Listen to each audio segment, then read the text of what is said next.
Good afternoon. We are taking a look at estimating a population proportion. We're going to be using confidence intervals today, and when we're talking about population proportion, that means we are looking at lowercase p.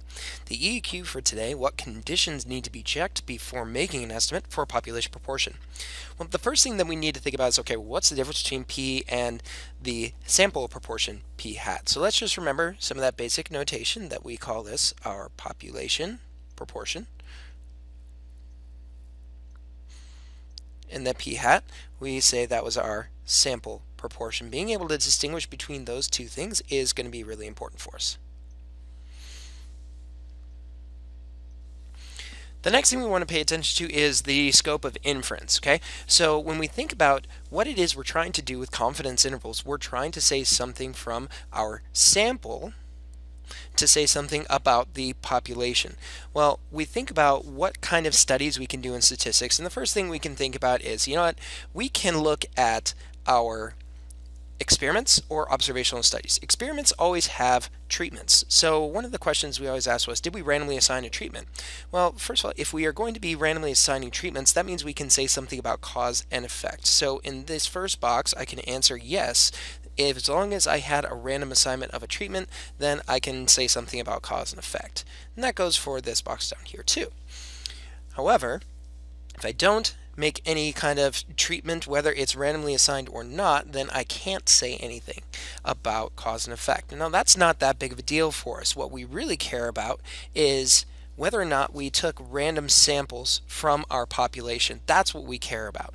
We care more about this for the purposes of confidence intervals. Okay, so as long as we did take a random sample from the population, we can assume it's representative, and we can say, yes, I can say something about my population in general. If I didn't randomly sample from my population, though, that means that I may have introduced some form of bias, and I can't say something about my population at large. So we break this down by this question that is important for us when we are paying attention to confidence intervals. What is one thing that we need to know before saying something about a population? We need to know the answer to this question. Did we randomly sample from our population? Okay, if the answer is yes, then we are in good business to actually create confidence intervals. So what is the one thing we need to say, or one thing we need to know before saying something about a population? Did we randomly sample? Answering that question is going to be of great significance for us. So now, before we go any further, what we need to start thinking about is, well, what is it I'm trying to do? When I'm trying to make an estimate about the population, I'm using just one sample. Well, in order to really understand that, I need to know how that sample behaves.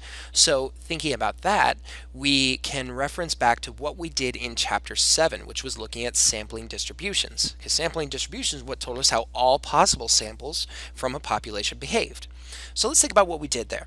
From the last chapter, we used the 10% condition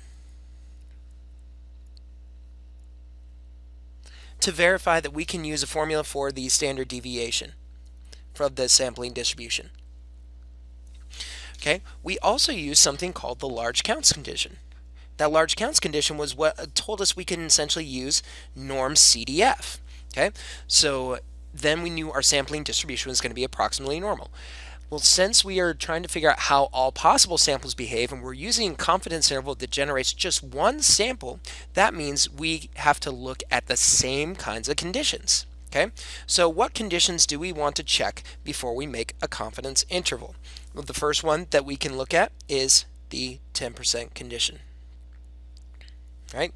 Which says n must be less than or equal to 10% of big N, right? Sample must be less than 10% of population. If that's met, then we know we can use this same formula that we had done before, p times 1 minus p all over n. And we take the square root of that. Now, there's a slight problem with this, and actually it's a fairly large problem. Take a look back up at the title of what our lesson is. Our lesson is all about estimating p. Well, how am I supposed to estimate p using a calculation that uses the thing that I'm trying to estimate. This ends up being a big problem. And we say, nope, sorry, we can't use that. Well, not to worry, it's actually a fairly simple conversion that we're going to work with, and it's just looking at the square root of the same formula almost, except I'm going to make one small change. What's the best thing I can use to estimate p? Well, we use the evidence from our sample. So instead of thinking about p, we're going to use p hat. Okay, so that's actually pretty simple. It doesn't have the same notation as sigma sub p hat. It's something that we call the standard error of p hat. And we just abbreviate that with SE sub p hat. Now, standard error is standard deviation when you're using a sample statistic like a p hat to estimate the standard deviation. Okay? So that's fairly straightforward. The next condition that we can check is we can check the large counts condition. And we can do again, n times p must be greater than or equal to 10, and n times 1 minus p must be greater than or equal to 10. That was our large counts condition from the last chapter. But again, we have this problem that we're using p. So instead of p, what should we use? You guessed it, we're going to use p hat in both of those calculations. And each of those things tells me that the sampling distribution is going to be approximately normal. Okay? Then the final condition is the new one that we just talked about moments ago. As long as we have random samples from the population, then we can assume that our population is going to be relatively bias-free. So to make an inference about a population, data must come from random samples. Okay? So those three conditions, that's going to be all we really need to do to kind of set up our confidence intervals is one of the first steps that we are going to do. So now we get to actually construct a confidence interval. Well, how do we do that? Well, what I want to do is I want to think about this 95% confidence level. And I think if I've checked all of my conditions, I've looked at that large counts condition, I know it's going to follow an approximately normal distribution, and I want to really pay attention to this idea of 95% confidence. Let's think about the sampling distribution of p hat. Well, if that large counts condition is satisfied, then we know we have this normal curve. At the center of that normal curve would be normally mu sub p hat, but I don't have mu sub p hat here because mu sub p hat is always supposed to be equal to p. I don't know what that is, so I'm going to use p hat as my best guess. Okay, and then my 10% condition is satisfied, which allowed me to use that square root p times 1 minus p all over n, but I can't use that, so we had to use this other formula, the standard error. So that's like one standard error to the right. Again, it's just like a standard deviation, and then 2 standard errors, and then 3 standard errors. And I do the same thing over on the other side too. And what I want to really focus on is this idea of capturing the 95% of all possible samples. 95% that's going to be centered around my sample proportion, the thing that I'm using as an estimate. Okay? So, think about the empirical rule. For any normal distribution, then 95% of all of my samples should be within 2 standard deviations of the mean. Okay? Now, this is going to be important because these guys down here are telling me numbers of standard deviations away from the mean. And what those numbers of standard deviations away from the mean, those are z-scores. Okay, but what we're going to find is that we're going to actually be calling them special names. We're not going to be calling it the z-score. It's going to be something else, and it's going to be called z-star. Okay? Z-star is what's called the critical value. But since it's a normal curve, and since its normal curves all follow that same distribution that we can actually use the z-table to start to find, we are going to use the z-table to find our critical value. We don't call it z because that refers to a z-score that's calculated from actual data. So we use that notation z-star. So remember that z is equal to a z-score that comes from actual data. It's the number of standard deviations. An observed value is from a mean.